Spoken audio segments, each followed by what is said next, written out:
Le Prison Radio Show est une émission radio avec des nouvelles pour les prisonniers et leurs alliés et familles. L'émission cherche à confronter l'invisibilité des prisons et la lutte des prisonniers en se concentrant sur les racines de l'incarcération, de la police et de la criminalisation. Nous sommes dédiés à des programmes qui collaborent directement avec des personnes actuellement incarcérées. Dans cet esprit, nous aimerions vous faire savoir qu'on a une ligne téléphonique pour les prisonniers et leurs amis et familles. Vous pouvez nous appeler Collecte de la prison de Bordeaux et de la prison Rivière-des-Prairies en composant le numéro 514-876-3748. Encore une fois, c'est 514-876-3748 pour les appels collecte. On a aussi un numéro normal qui est 438-337-8423. N'hésitez pas à appeler ce numéro et à nous laisser un message avec des nouvelles à partager sur l'émission ou un message audio pour vos proches à l'intérieur. Hello, dear listeners. As of March 16th, CKUT Studios will be closed until further notice. The programming on our airwaves will consist of a mixture of recent CKUT archives, new pre-recorded segments, and other relevant special programming. Our upcoming funding drive will be postponed until further notice. Thank you for understanding that we are taking these measures to protect the health of our staff and community members. Love, CKUT. There is this thing. Do you realize what is? There is this thing. Do you realize consciousness is affected? There is this thing on. There is this thing going on. Do you realize our consciousness is affected? There is this thing going on. What is called the news, brought to you live. Bonjour, bienvenue sur En Profondeur sur CKUT 90.3 FM. CKUT.ca. Nous diffusons à partir de soi-disant Montréal, territoire Galinguéaga, Anishinaabe. Les Atikamekw revendiquent Montréal comme une partie de leur territoire, les Wendat. Donc c'est un territoire partagé, on pourrait dire aussi contesté, mais c'est certes un territoire occupé par le patriarcat, le capitalisme, le colonialisme. Et dans ce cadre, la lutte contre l'occupation, pour la désoccupation et la décolonisation continue. Dans ce cadre, à la suite de la tête de McDonald qui est tombée, que j'ai rebaptisé Johnny Tombé, alias Johnny McDonald, nous allons entendre aujourd'hui sur En Profondeur une conférence organisée vendredi dernier. La première partie, donc, de cette conférence, qui s'intitule « La terrible histoire de Johnny Tombé », qui pourrait être aussi intitulé « Le passé et le présent de la terrible histoire de Johnny Tombé » parce qu'on parle à la fois du contexte de l'époque de Johnny McDonald, mais aussi de tout l'héritage que McDonald a laissé au niveau politique. Terrible histoire qui est celle de Johnny Tombé, que vous allez entendre dans la première partie aujourd'hui. Je vais faire une grosse partie de cette séance avec les personnes qui vont parler aujourd'hui, donc les 4 personnes que je vais nommer mais que je ne vais pas présenter. Je vais demander premièrement de vous présenter vous-même en fait, puis de dire pourquoi vous êtes là aujourd'hui, qu'est-ce que vous pensez de la statue qui est tombée, qu'est-ce que vous pensez de Johnny et de quelle perspective vous vous situez par rapport à cette histoire de Johnny McDonald, de la Constitution canadienne, etc., etc. Donc, je vais laisser, moi, ma conception d'entrevue, même si en ce moment, c'est pas ce que je suis en train de faire, c'est de laisser parler le plus grand possibilité les gens que j'interviewe, donc les 4, donc Benjamin Pilet, Louisa Warel, Michael Paul et Kwakwatio et Eric Pouliot-Tisdale. Donc, vous pouvez aller dans l'ordre ou dans le désordre, puis répondre aux questions que je vous ai posées. Puis, alors, qui voudrait commencer? Ben moi, je vais commencer. C'est Éric Pouliot-Tisdale. Puis moi, je suis recherchiste pour divers trucs politiques, des conseils de bande, certaines institutions aussi, certaines universités qui utilisent mes travaux. J'ai fait beaucoup des études, des thématiques démographiques pour la population autochtone, spécifiquement à Mohawk et tout ça. La démographie, des analyses, des recensements et tout ça. Puis je suis impliqué aussi dans certains litiges territoriaux qu'il y a eu dans certaines communautés, puis tout ça. Alors, donc, les correspondances ministérielles, puis des trucs comme ça. Puis moi-même, je suis en partie Mohawk puis montagnais. Mohawk de Kansaki puis montagnais de Mastayache. Puis un petit peu Abénaki, parce qu'à Mastayache, c'est bien montagnais puis Abénaki mélangé. Et puis c'est ça. Puis j'ai fait pas mal l'historique des stations de métro puis des noms que portent certaines stations de métro puis de lieux dits patrimoniaux à Montréal puis au Québec en général. Puis aussi, j'ai constaté à travers des travaux comme le dictionnaire des esclaves de Marcel Trudel qu'il y avait toute une foule de gens connus sur la sellette, donc plusieurs noms de stations de métro qui étaient détenteurs d'esclaves et tout ça. Tant des esclaves autochtones dits panis que des esclaves noirs et tout ça. Alors donc, en faisant une petite analyse à propos de M. McDonald, c'est pas mal lui qui a établi beaucoup des normes, de règles pour tenter d'assujettir les Autochtones à des lois pour graduellement les émanciper, puis tenter de rendre les gens autonomes, c'est-à-dire à travers les écoles résidentielles, les rendre autonomes de l'agriculture. J'ai remarqué dans plusieurs articles de journaux récemment toutes les procédures parlementaires entourant, à partir d'à peu près 1880 jusqu'à 1886, les procédures pour les tentatives de qu'est-ce qui a mené à l'affranchissement. Éventuellement, les premiers affranchissements, ça s'est passé pas mal à la Première Guerre mondiale, quand les gens étaient à la Première Guerre mondiale. Ils ont décidé que, par exemple, les gens de Kanawake, en 1915, pendant que les gens étaient déjà au front, ils ont décidé d'affranchir les vétérans. Quand ils reviendraient, il n'y aurait plus besoin d'avoir le statut autochtone et leurs femmes non plus, ce qui a évidemment été rejeté éventuellement par la suite. Mais c'est pas mal lui qui a entamé ces premières procédures-là là, de dite civilisation puis d'implication de force, là, de remanier la façon de penser autochtone, puis la gérance en communauté, puis tout ça, essayer de promouvoir une agriculture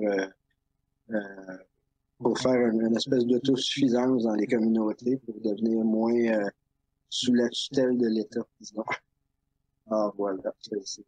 C'est pas mal autour de ça que je vais naviguer, disons, à travers le débat et tout ça.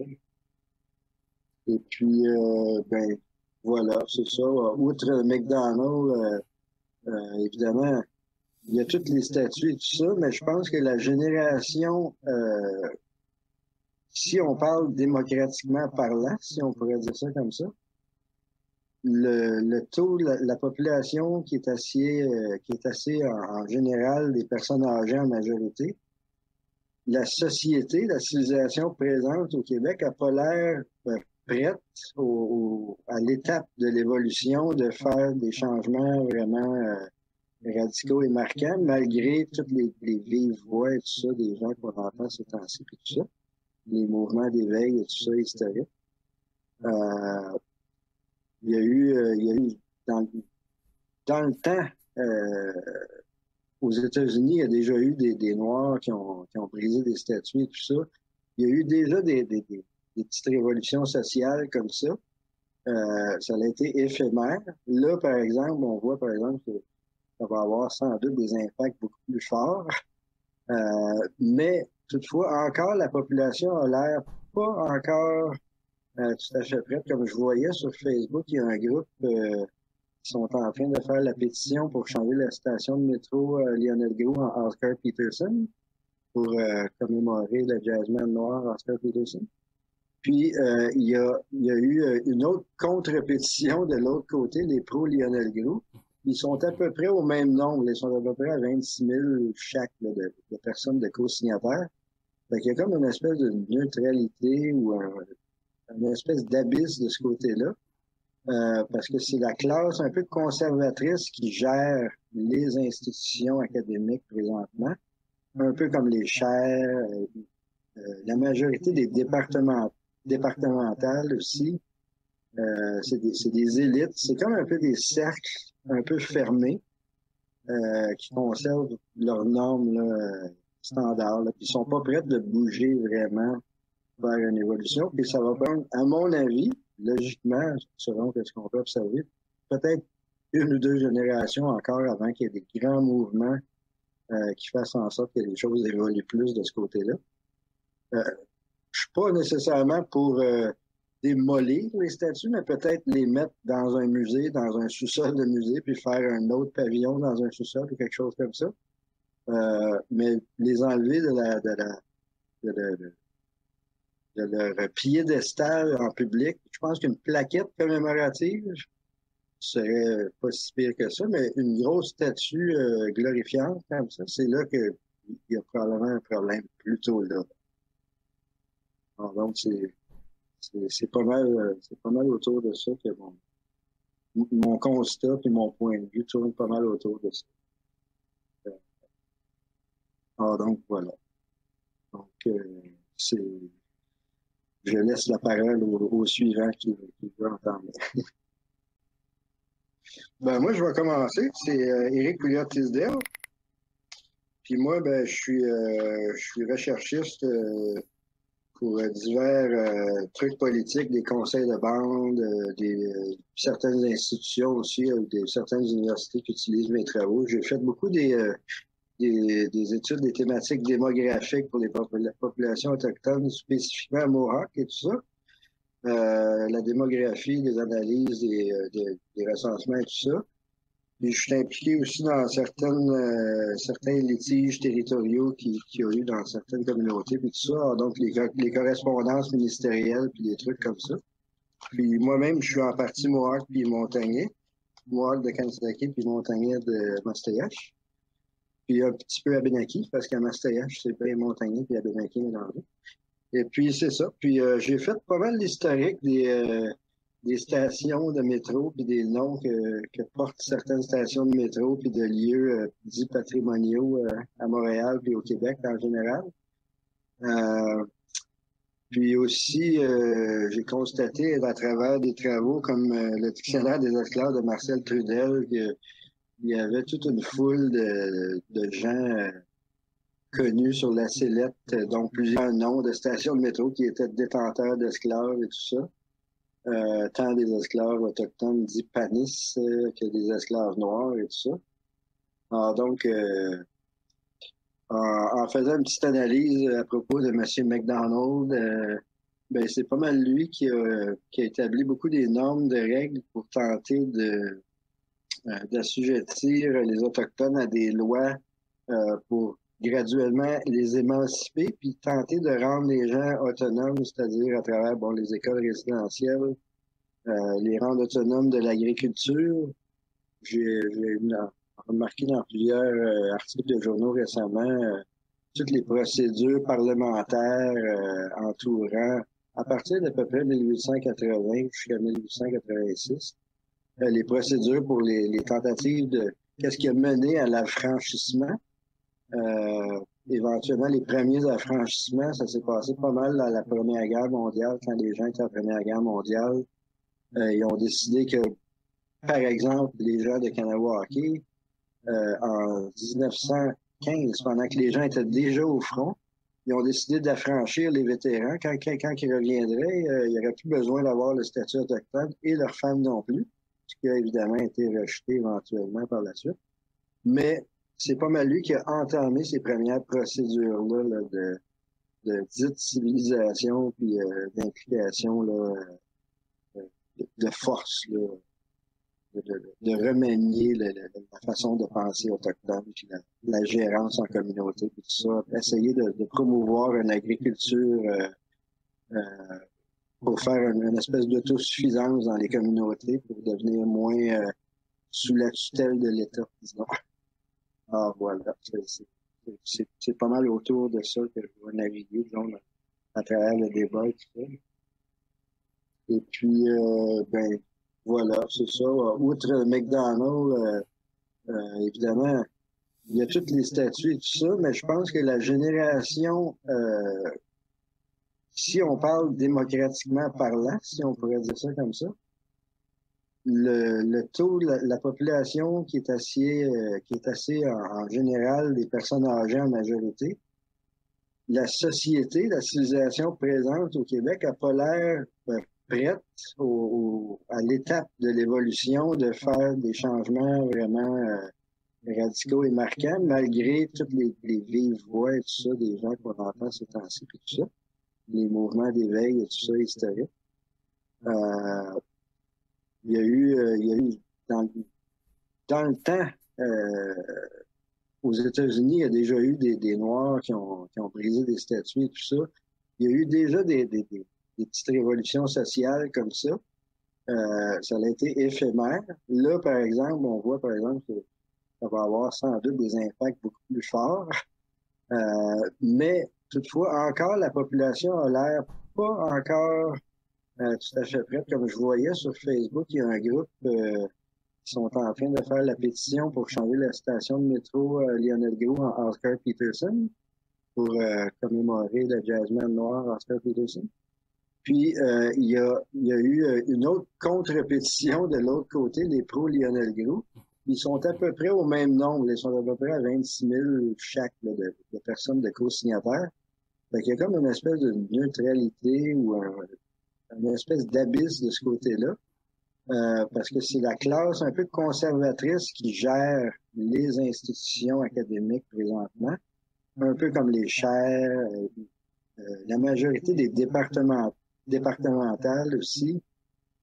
C'est des élites. C'est comme un peu des cercles un peu fermés qui conservent leurs normes là, standards. Là, puis ils sont pas prêts de bouger vraiment vers une évolution. Puis ça va prendre, à mon avis, logiquement, selon ce qu'on peut observer, peut-être une ou deux générations encore avant qu'il y ait des grands mouvements qui fassent en sorte que les choses évoluent plus de ce côté-là. Je suis pas nécessairement pour démolir les statues, mais peut-être les mettre dans un musée, dans un sous-sol de musée, puis faire un autre pavillon dans un sous-sol ou quelque chose comme ça. Mais les enlever de leur piédestal en public, je pense qu'une plaquette commémorative serait pas si pire que ça, mais une grosse statue glorifiante comme ça, c'est là qu'il y a probablement un problème plutôt là. Alors, donc, c'est pas mal autour de ça que mon constat et mon point de vue tournent pas mal autour de ça. Alors, donc, voilà. Donc, je laisse la parole au suivant qui veut entendre. Alors, qui sera le suivant? Ou la suivante? Je peux y aller. Mon nom, c'est Louisa. Puis, je milite avec le mouvement en solidarité avec les Irlandais. OK? Alors,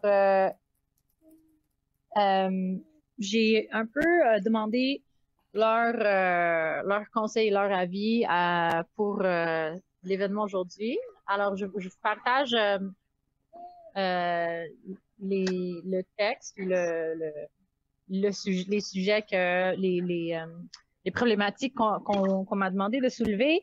Et tout comme c'était une discussion entre nous et eux. Puis c'est ça. Alors le mouvement pour la souveraineté des 32 comtés de l'Irlande, c'est un mouvement qui constate que l'Irlande est toujours n'a toujours pas sa souveraineté malgré le fait que on dit c'est une apparence là, ce n'est pas une souveraineté réelle sur les terres par le peuple irlandais. L'Irlande est divisée en le soi-disant nord de l'Irlande et le sud. Puis le nord est toujours considéré comme dans sous contrôle de l'Angleterre.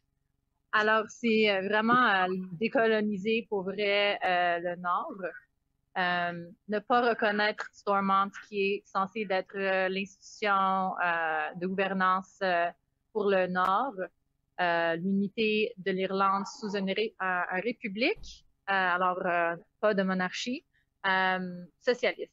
Ça, c'est le groupe, ça, c'est les principes de base, ça, c'est les luttes que le groupe dans lequel je milite en solidarité avec, ça, c'est leur truc de base.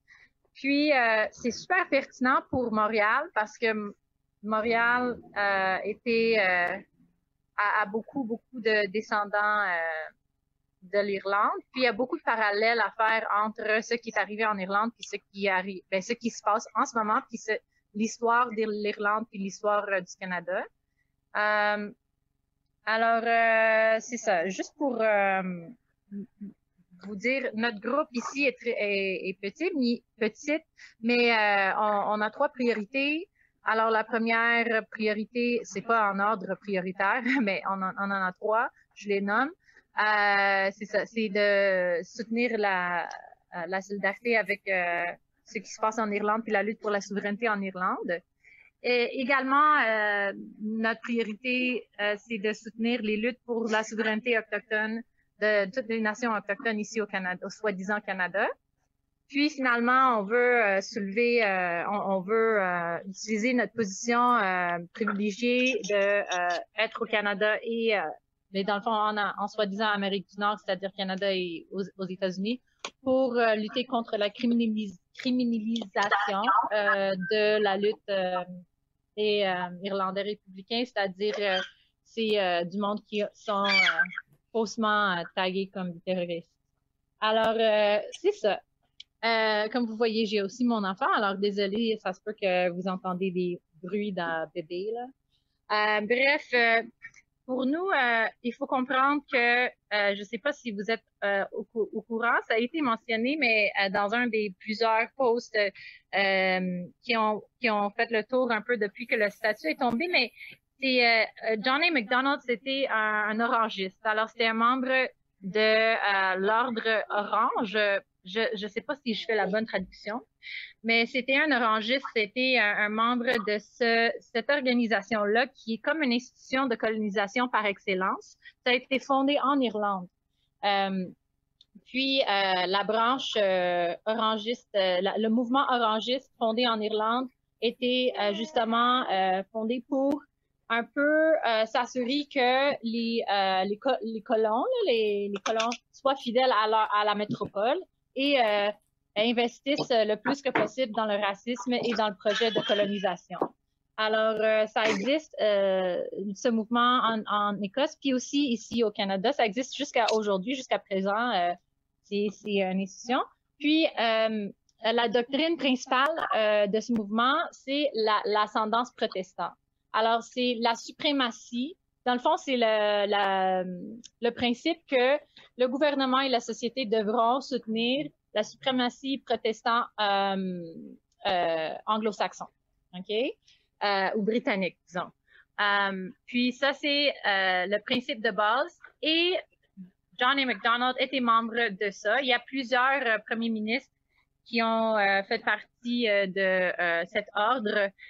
Plusieurs premiers ministres du province d'Ontario, plusieurs têtes de ville, beaucoup à Ontario, comme vous pouvez imaginer.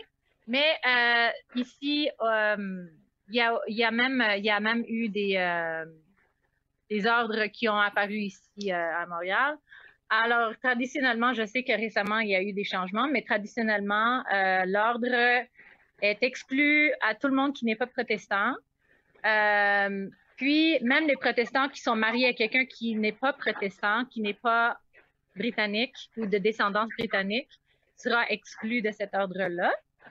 Et c'est vraiment l'ordre est aussi, il faut le dire, fait pour prioriser les bourgeois pas juste n'importe quel protestant, mais ça favorise beaucoup les grands propriétaires terriens, des politiciens, des capitalistes. Alors, c'est vraiment fait pour l'élite protestante, mais il faut comprendre que c'est un outil de un peu convaincre la classe ouvrière, les membres de la classe ouvrière qui sont protestantes, de investir dans le projet de suprématie blanche, de colonisation, etc. Alors, c'est une façon de un peu leur persuader de leur suprématie. Par exemple, des paysans protestants ont été donnés, qui étaient membres, ont été donnés certains privilèges.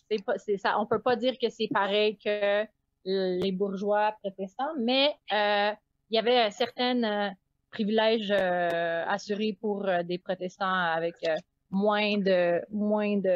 qui étaient moins riches.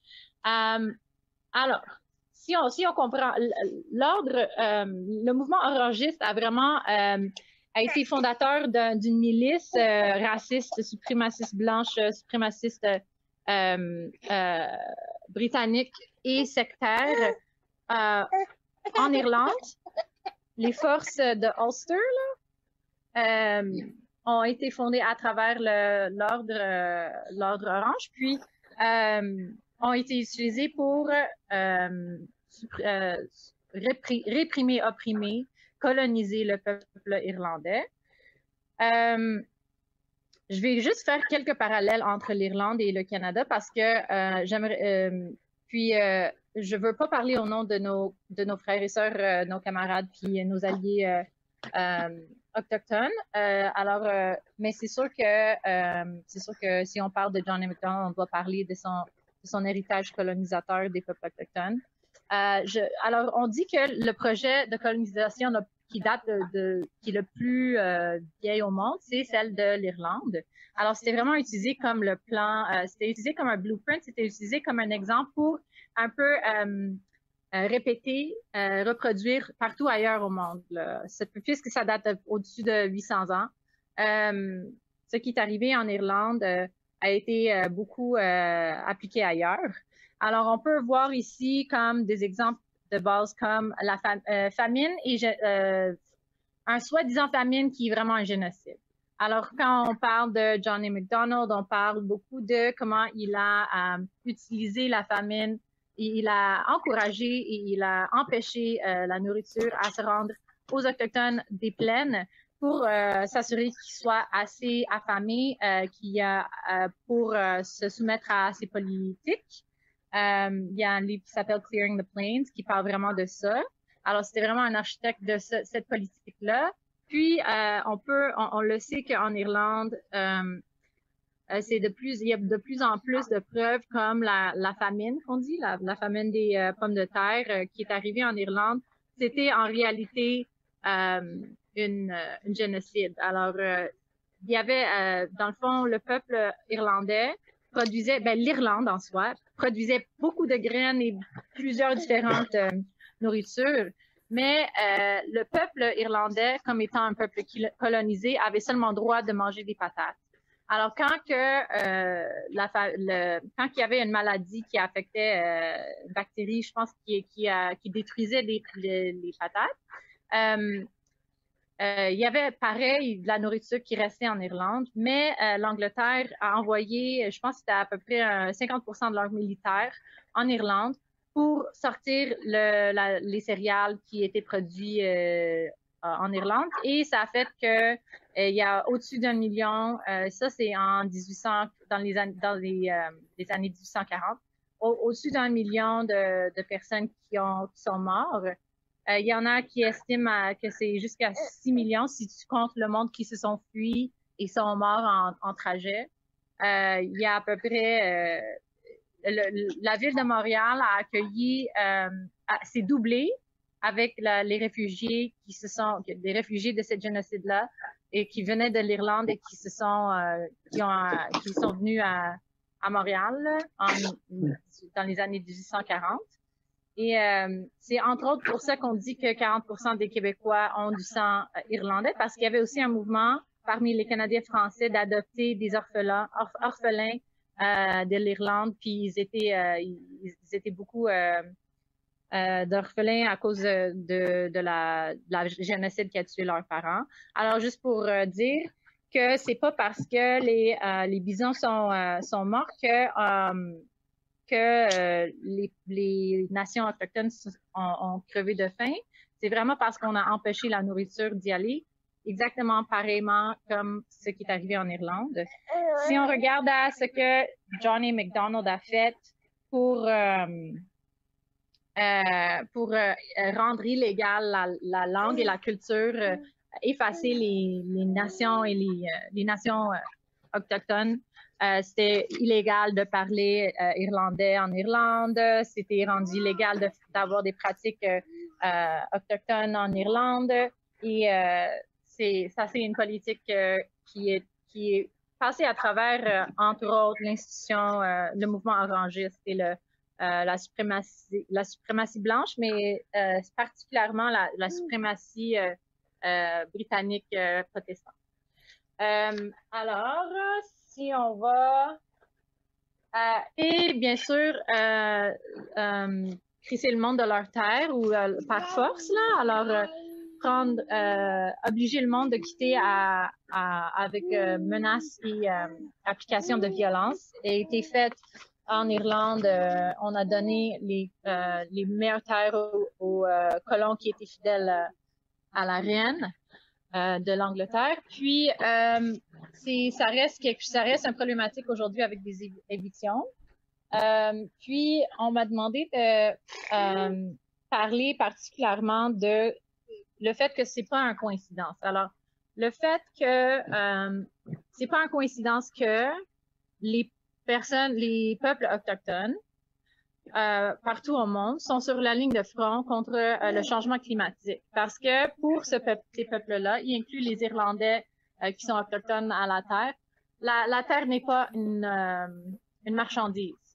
Alors, ce monde-là, ils comprennent sa valeur et son importance et donc finissent par être sur les lignes de front contre le changement changement climatique et l'exploitation. Alors, tu as quelques exemples en Irlande. Par exemple, il y a plusieurs mines d'or qui ont été fermées par la contestation ou qui sont en train d'être contestées. Il y a plusieurs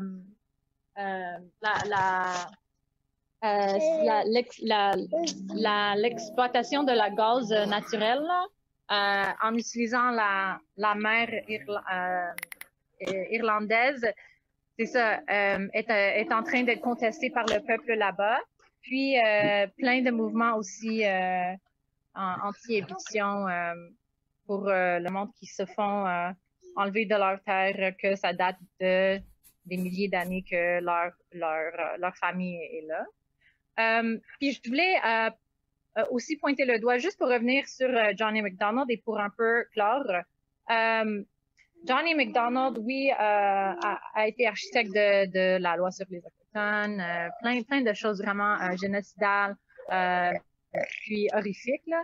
Mais aussi, particulièrement pour les Irlandais, il y avait un mouvement, il y avait un mouvement pour libérer, la résistance à la colonisation existe dès que la colonisation commence.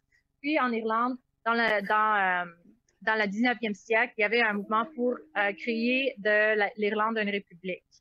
Et les partisans de ce mouvement-là s'appelaient les Fenians. Il y en avait, puisqu'il y a une grande diaspora des Irlandais, il y en avait des Irlandais Fenians républicains qui étaient au Canada, également qui étaient aux États-Unis. Et ils voulaient attaquer les colonies britanniques pour allégir un peu, parce qu'on dit chaque fusil qui est pointé vers nous, c'est un fusil de moins pointé vers nos camarades. C'est un peu ça le principe des attaques des Fenians contre la colonie de Canada. Et John A. Macdonald a essentiellement, il a levé le habeas corpus pour tout le monde qui est soupçonné d'être un Fenian. Alors, tout le monde qui était soupçonné de soutenir la lutte pour la souveraineté irlandaise avait pas le droit de remettre en question n'importe quelle détention. Et ça, c'est quelque chose qui perdure dans le temps. En Irlande, avec l'acte de terrorisme qui a été instauré en 1973, c'est complètement légal, même si c'est immoral.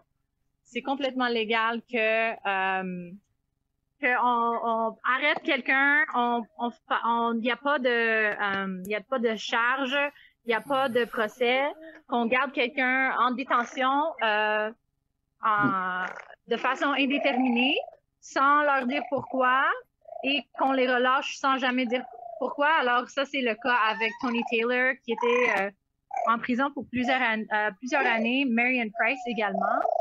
Il y a plusieurs formes de cette répression politique, mais ça, Johnny MacDonald, c'est vraiment ça son héritage, là. Et c'est un parallèle qui est fait. On voit aussi en Palestine, par exemple, une détention administrative, qu'ils disent. Il y a toujours des mots différents, là, où on peut juste garder quelqu'un en détention de façon indéterminée, juste parce qu'on veut les réprimer. Puis ça fait toujours partie d'une idéologie raciste et coloniale. Alors, c'est pour ça, pour toutes ces raisons-là, nous sommes vraiment pour que nous saluons les militants qui ont fait tomber ces statuts-là. Nous sommes à 100% derrière eux. C'était comme un crime de l'avoir en premier lieu. Et ça, comme Eric a mentionné, en plein centre-ville, juste à côté de la place du Canada, c'était vraiment... ça parlait vraiment les priorités de l'État du soi-disant Canada. Et on est vraiment, vraiment contente que ça soit tombé. On espère que ça reste tombé. On peut commémorer les horreurs de la génocide et de la colonisation de bien d'autres façons qu'avoir un statut de ce gars-là. Alors, on est vraiment, vraiment contente et on salue, on est en 100% solidarité avec ceux et celles qui l'ont fait tomber. Merci de m'avoir écouté. Je sais que c'est long. Merci. Ouais, j'inviterai Michael Paul à parler, puis après ça à Benjamin. Pour le premier tour, bon, on n'a pas calculé le temps, fait qu'on ne fera pas pour vous non plus. Mais après ça, j'aimerais ça que les gens y répondent plus brièvement, comme ça on peut entendre tout le monde. Alors, Michael Paul. Quoi, qu'est-ce que nous check, Tanispilin? Bon, ben, je vais me présenter brièvement, enchanté de faire votre connaissance. Je vais parler dans la langue des descendances du côté paternel. Ilnou, présenter Ilnou rapidement. Nichin Kashin, Koukwatsew, Mike Paul, Nemistan Mleltan Ote Tayan, Kargat, Secrétaire de Mustatan, Coxessa Tutsumaut, Wiskat Coxessa Tutsumaut, Tanispelt n'était. Bon, ben, je présente Mike Paul, Koukwatsew, Kakajou de Machtouyats, de tendance, dans le fond, de mon père Ilnou, du côté, et de ma mère, du côté plus des Abénakis, la famille Paul. Donc, c'est un plaisir d'être parmi vous. Je suis un militant, donc, auteur, compositeur, interprète aussi. J'ai plusieurs chapeaux. Je suis vraiment comme un chasseur-cueilleur aussi, qui applique la réoccupation des terres ancestrales depuis quelques années et la réinsertion de nos traditions juridiques ancestrales qui viennent des traditions orales de nos grands-parents, de différents contes. Donc, je me suis toujours opposé. La raison pourquoi je suis ici, ce qui m'amène avec le sujet de John A. MacDonald, c'est parce qu'il a mené plusieurs politiques. En fait, c'est un des architectes du génocide de nos peuples, de mon peuple. Alors, c'est pourquoi que j'ai été amené à parler de ça, parce que lui, il a débuté au tout début de la Confédération, qui s'est impliqué dans la Confédération du Canada. Il a vraiment appliqué des lois, des politiques qui ont encore des grosses répercussions, là, vraiment qui a contribué à un génocide total là, de mon peuple. Puis même quand que le Canada n'était pas fini d'extensionner encore, il était tombé malade. John A. MacDonald s'était ramassé réfugié sur l'île du Prince-Édouard. Puis là, il rêvait de amener tout le Canada de l'ouest à l'est. Puis il a même acheté les terres de Rupert, parce que les terres de Rupert, des territoires du Nord-Ouest, la compagnie de la baie du Luçon, beaucoup de nos peuples étaient déjà, en quelque sorte, là, assimilés par rapport à cette politique-là, de la compagnie de la baie du Luçon. Fait que lui, il a racheté ces terres-là, justement pour favoriser l'expansion là, de la Confédération du Canada. Puis il a payé ça 1 500 000 à l'époque à la compagnie de la baie du Luçon. Puis en même temps, avant le transfert des terres, il y a eu la révolte de la colonie de la Rivière-Rouge. Puis on connaît toutes les politiques qui ont sévi envers ça, cette révolte des Métis qui était aussi ralliée avec d'autres peuples autochtones de l'Ouest. Donc, nous, spécifiquement, ben, c'est plus la loi des Indiens qui nous a affecté, l'acte des Sauvages. Moi, j'ai grandi dans la réserve, fait qu'aujourd'hui, on vit encore les impacts coloniaux de cette loi. Donc, John A. Macdonald a contribué à tuer l'Indien dans l'enfant, les pensionnats. Fait que, en gros, c'était ça. Fait que je vais passer le tour pour laisser qu'on puisse plus discuter du sujet plus ciblé, si on peut dire comme ça. Puis, questionnant les mouvements qu'il y a eu à Montréal, ben, gare, tant pis, hein, si la tête a déboulonné, mais comme on dit, le karma revient. Hein. Alors, mais je suis du commentaire, merci. Voilà. Bon, ben, je vais finir donc. Donc, salut, moi c'est Benjamin. Je suis politologue. En fait, j'ai obtenu mon doctorat en sciences politiques l'an passé. Et moi, je m'intéresse, en fait, j'ai un peu une double casquette. J'ai fait beaucoup d'analyses de discours pendant mon doctorat et je m'intéresse à toutes les questions qui sont liées à la théorie politique autour du colonialisme de peuplement. Donc, c'est sûr que je me suis beaucoup intéressé à la Confédération. Je suis pas historien de formation, mais j'ai nécessairement dû faire un petit peu d'histoire pour m'intéresser à ces périodes-là. Et mais je suis très content, en fait, que Louisa ait mentionné l'orangisme de John A. Macdonald, parce que je pense que c'est un point qui est extrêmement important, qu'on oublie aujourd'hui, alors que ça a été une force politique extrêmement importante, en fait, au 19e siècle, et notamment donc dans les colonies britanniques, comme le disait Louisa, principalement au Canada. Les orangistes ont essayé de s'implanter un petit peu aux États-Unis, mais ça n'a pas vraiment marché. Et ce qu'on oublie aussi, c'est que c'est quelque chose qui a été extrêmement populaire chez les anglo-saxons protestants, et pas simplement chez les bourgeois, c'était extrêmement populaire chez les ouvriers, chez les paysans aussi, parce que les loges orangistes, en fait, avaient un fonctionnement, si vous voulez, c'est un petit peu à l'intersection par exemple, aujourd'hui, des chevaliers de colon, du Ku Klux Klan et de milices d'extrême droite hyper violentes. Il y avait un réseau, en fait, de ces organisations-là au Canada, au niveau local et au niveau des communautés protestantes. C'était des réseaux de solidarité extrêmement importants, mais ça a aussi été une force, une milice qui a été extrêmement violente. Quelqu'un qui n'avait pas éteint son micro faisait beaucoup de bruit, alors ça nous a permis de faire cette pause. Vous êtes toujours sur CKUT 90.3 FM, CKUT.ca. Vous écoutez toujours cette conférence La terrible histoire de John A. Tombé avec Éric Pouliot-Tisdale, Michael-Paul Kwakwateo, Louisa Rouerel et Benjamin Pilet. Vous êtes toujours en profondeur 90.3 FM, CKUT.ca. C'est ça, pour reprendre un petit peu sur ce que je disais, puis je ne veux pas en parler 50 000 ans parce qu'on pourra en reparler après pendant les questions, là, mais l'orangisme a été vraiment une force extrêmement importante pour la colonisation du Canada, principalement de ce qu'on appelle le Canada aujourd'hui. Ça a été vraiment un bras armé paramilitaire, notamment dans la répression des Métis. Pour prendre un exemple, vous avez sûrement entendu déjà parler de Thomas Scott, qui était justement un orangiste partisan du pouvoir qui a été exécuté sous les ordres de Louis Riel. Il a été capturé 2 fois en fait par les Métis. Il a été exécuté parce que c'était un prisonnier tellement exécrable, tellement raciste qu'il était incapable de le tenir en laisse pour dire les choses de cette manière-là. Et son exécution a servi de prétexte à John A. Macdonald pour encourager, pour armer en fait des groupes d'orangistes et pour les mettre à l'avant-plan donc de la répression des Métis qui amènera après l'arrestation de Louis Riel. Et c'est important parce que on entend souvent dans les médias, en fait, que oui, mais Johnny MacDonald, vous savez, c'était un homme de son époque, tous les hommes blancs de l'époque étaient racistes, etc., etc. Bon, outre le fait que dire que c'est un homme de son époque veut rien dire, parce qu'effectivement, c'est un homme de son époque, il est né à son époque, fait que ça pourrait être difficile d'être un homme d'une autre époque, mais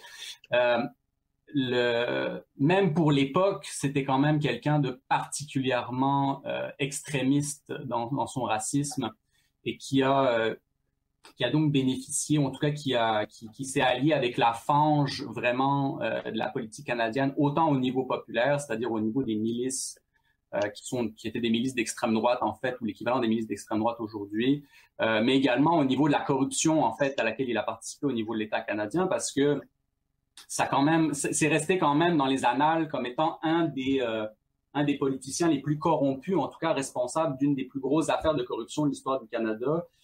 L'histoire du Canadian Pacific, en fait, qui était donc le chemin de fer qui devait relier l'Est du Canada à la côte Ouest.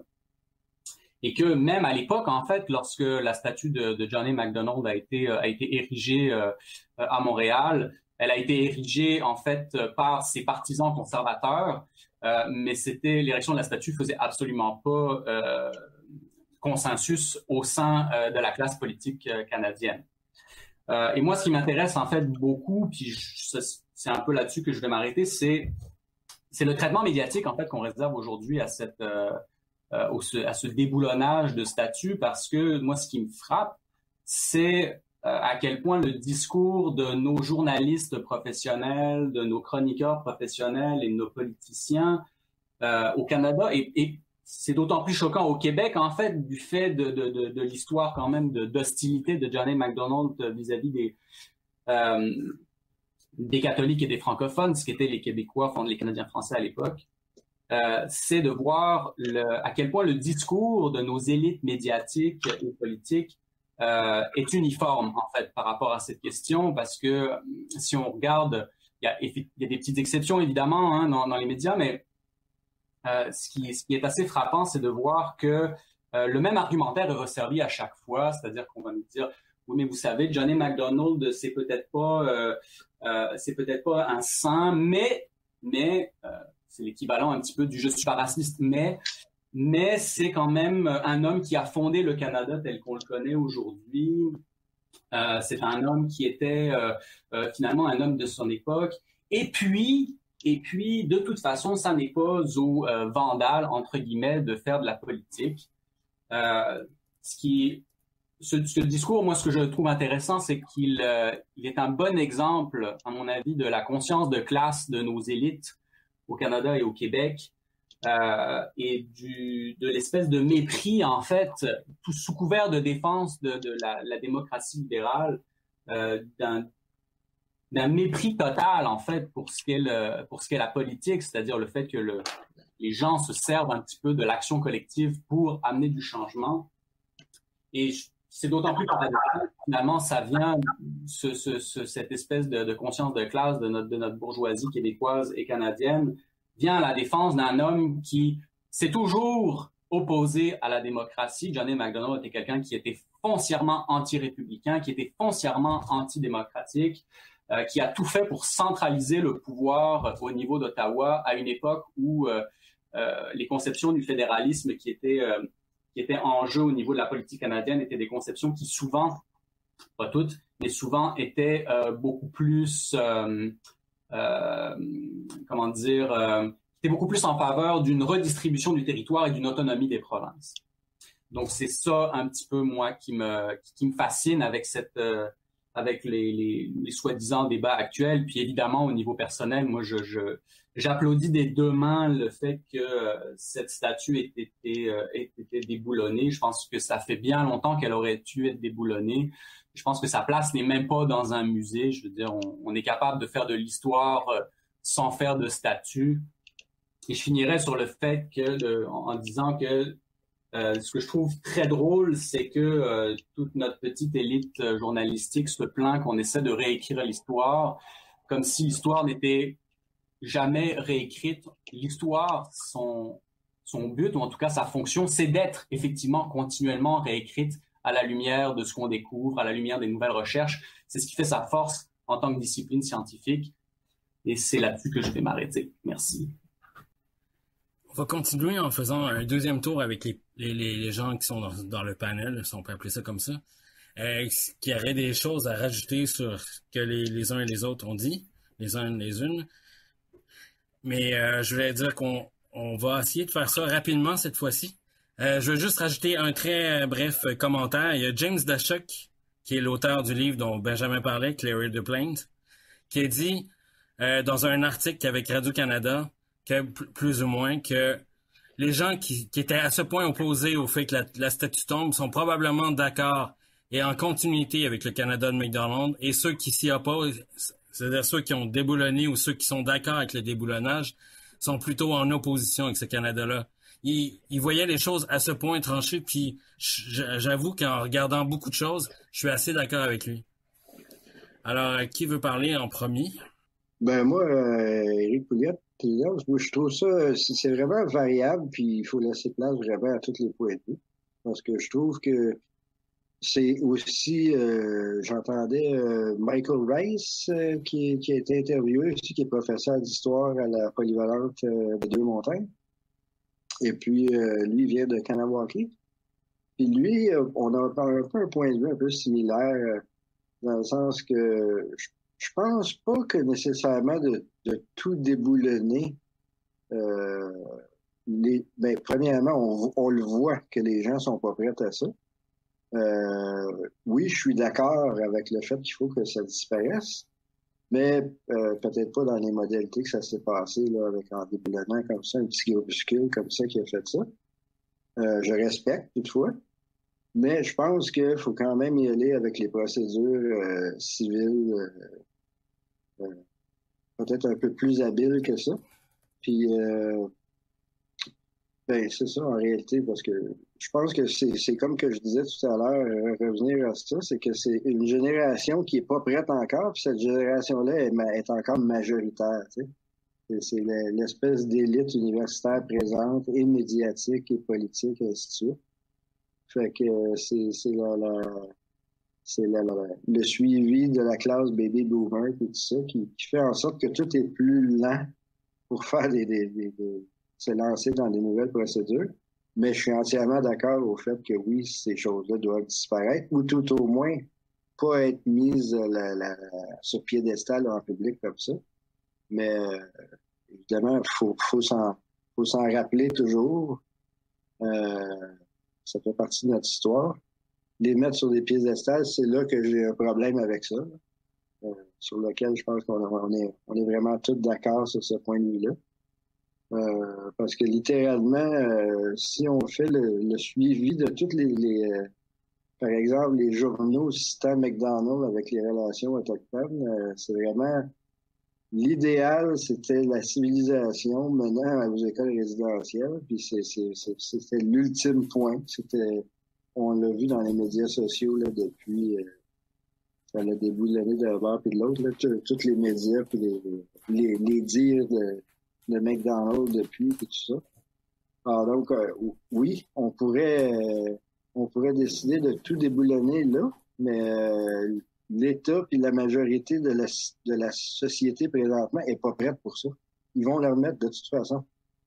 Fait que je pense qu'il faut juste se focusser sur l'éducation avant toute chose, puis parce que tant qu'on manifeste, tant qu'on personne s'attire aucune forme de sympathie en faisant ça, il faut le faire, c'est bien de le faire, mais en même temps, je pense qu'il faut regarder les deux côtés de la médaille aussi. Il faut voir que ça semble, il y a un grand mouvement social, un grand mouvement d'éveil, mais on le voit, on le remarque, scientifiquement, moralement, tout ça, les gens sont pas prêts, ils sont juste pas prêts. Puis c'est vraiment dû au quota de la population, là, que c'est la majorité dite conservatrice, là, sans être péjoratif avec la terminologie conservateur. Mais voilà. Fait que je pense que vraiment, c'est surtout ça la grosse lacune du mouvement présentement. C'est peut-être un certain reni renier un peu trop peut-être cette réalité-là que ça ne pourra pas se passer du jour au lendemain. Si c'est toujours juste une minorité, il faut y aller plus focusé vers une éducation globale puis communautaire. Le focus vraiment là-dessus, là, sur l'éducation. Parce que ça met peut-être plus les gens dans le malaise que d'autres choses quand c'est des grosses manifestations comme ça, puis tout ça. Les gens veulent s'en dissocier, puis ça sectarise le mouvement, puis ça fait en sorte que la sortie publique sort pas toujours super bien, malgré que le point de vue est excellent. Je veux dire, moi, personnellement, je suis pour ça. Que toutes ces têtes-là disparaissent du piédestal sur lequel ils sont présentement. Mais je pense que c'est juste que il y a des étapes sociétaires à suivre que même si on veut se révolter puis le faire, la société est tout de même pas prête pour ça. C'est juste ça. C'est démographiquement, c'est des chiffres, c'est des réalités mathématiques, scientifiques. La classe élitique présente est vraiment... comme on le voit, même certains journaux, Le Devoir, parfois démontrent une espèce de forme de libéralisme, d'avant-gardisme, mais pour ça, là, c'est vraiment le contraire qui se passe au Devoir avec ça. On le voit surtout dans les commentaires des lecteurs. Donc, voilà. Fait que moi, je pense que en faisant un suivi, évidemment, le Journal de Montréal, on n'en parle pas parce qu'on sait que c'est une clientèle pas nécessairement super éduquée. Puis voilà. Puis la presse, ben, c'est pas mal l'élitisme universitaire un peu conservatrice. Ça mérite aussi une évolution de ce côté-là. Puis on n'est pas rendu là encore, vraiment. Fait que c'est vraiment le focus de mon point de vue. Je trouve que c'est vraiment mathématiquement, scientifiquement, les gens, la société n'est pas prête philosophiquement non plus encore à un changement radical en une génération. Je pense pas que ça va se passer, même si je voudrais. Fait que c'est ça. Mon point de vue, c'est que oui, je voudrais, mais je remarque que avec le groupuscule démographique majoritaire plutôt conservateur, disons, est pas prête d'adopter ça. Puis au Québec aussi, ce qui est intéressant, c'est qu'il y a juste 2% d'Autochtones. Et puis, c'est ici que les gens connaissent moins, vivent conjointement avec des Autochtones au Québec. Puis une grosse partie, ben, comme la plupart du monde, les Mohawks, Wendat, les Abénaquis, les gens sont physiquement parlant très métissés. Fait que les gens réalisent pas qu'ils vivent aussi avec des Autochtones dans la vallée du Saint-Laurent. Alors, donc, ça aussi, c'est le fait de pas sentir... Les gens ne sentent pas qu'ils côtoient les Autochtones beaucoup. Avec juste 2% au Québec, c'est un des plus bas ratios, là, côté démographique. Fait que les gens, oui, ils entendent beaucoup parler des Autochtones, mais ils les voient pas, le peuple invisible, un peu, alors, parce que Richard Desjardins exposait. Fait qu'il y a aussi ce côté-là. Si on va à Vancouver, on va à Calgary, mais on voit des Autochtones partout où qu'on va, tu sais. Les gens sont plus au courant de la société, de la réalité sociologique. Tandis qu'au Québec, ben, il y a cette lacune-là aussi. On a 2% d'Autochtones, puis on a aussi plein de gens québécois avec un ancêtre en 1600 qui se réclament autochtones, qui viennent de brouer un peu la réalité de qu'est-ce que sont vraiment les Autochtones. Ah, voilà. Fait que c'est pas mal ça mon point de vue global. Puis en feuilletant les journaux, vraiment, surtout les vieux journaux qui s'appelaient le Montreal Daily Herald, le Montreal Herald, qui est éventuellement devenu le Montreal Star, si je ne m'abuse, de 1882 à 1886, c'est toutes les politiques à la Chambre des communes, parce que c'était vraiment toutes les mises en marche, les lectures de la Chambre des communes étaient toutes transcrites pratiquement intégralement dans les Montreal Herald. Et puis, on voit constamment environ de 84 à 88, là, toutes les procédures de McDonald's pour assujettir les Autochtones à l'agriculture, à la rentabilité interne. Puis le dernier mot, ben, c'était d'envoyer des gens à l'école résidentielle pour nettoyer, enlever l'Indien. C'était vraiment toutes les procédures de McDonald's, c'était tout focusé là-dessus. Puis la rentabilité. De moins en moins, les gens avaient besoin d'envoyer des... Pour citer un article, là, le 30 janvier 1984, il exprime la satisfaction de l'État d'avoir moins de patates à envoyer annuellement aux communautés parce que leur agriculture a commencé à fructifier. Puis, voilà. Puis éventuellement, c'était l'usurpation, pas l'usurpation, c'est-à-dire enlever le statut d'Indien, l'affranchissement des Autochtones pour les faire devenir citoyens, éventuellement l'école résidentielle, plus en 1890 qui a commencé. Les gens de Kanawake, les premières envolées vers les écoles résidentielles, c'est de 1901 à 1921. Les anglophones qu'il y avait au Québec, les missions dites anglophones, il y avait beaucoup des Abénaquis qui venaient de la Nouvelle-Angleterre, qui avaient été envoyés avec les Mohawks de Kanawake, puis Kanesatake, puis de Saint-Régis, la partie de Poissonnier près de Pointe-Noire. Ils les envoyaient près de Sault-Sainte-Marie, à Wikwemekong, à l'école résidentielle, sous le support de John McDonald, évidemment, de la fondation aussi. Alors, donc, voilà, c'était vraiment toutes ces procédures-là sur lesquelles il y a focusé, l'affranchissement des Autochtones. C'est pas mal ça, les points que je voulais apporter.